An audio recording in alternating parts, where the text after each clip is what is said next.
Good morning dear students.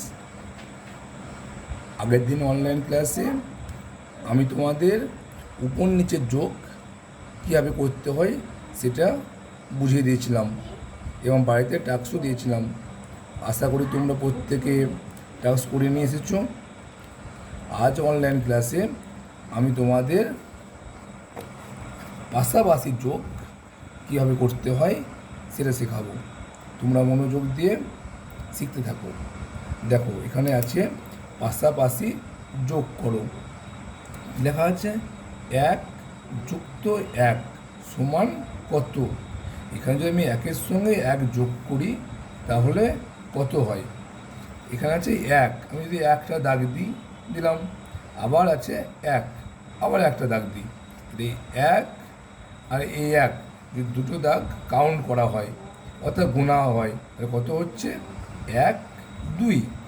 1-এর সঙ্গে 1 যোগ করে আমি পেলাম 2, তখন 2টা এই ঘরে বসে দিলাম।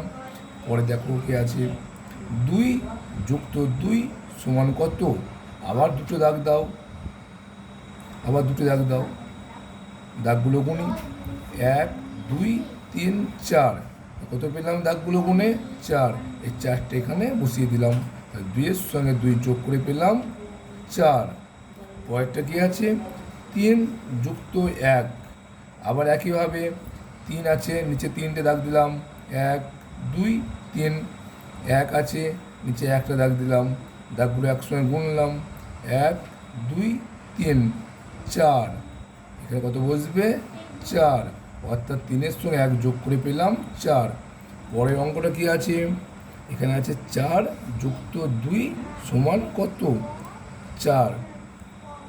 1, 2, 3, 4, 2, 1, 2। দাগগুলো একসঙ্গে গুনে দেখি কত পাচ্ছি, 1, 2, 3, 4, 5, 6। কত পেলাম 6, অর্থাৎ 4-এর সঙ্গে 2 যোগ করে পাওয়া গেল 6। এইগুলো হচ্ছে পাশাপাশি যোগ। এইভাবে তোমরা বাড়িতে যেগুলো দিয়েছি আমি এগুলো প্রত্যেকে খাতায় টুকে নেবে এবং আমি যেভাবে শেখালাম সেভাবেই বাড়িতে করে নিয়ে আসবে।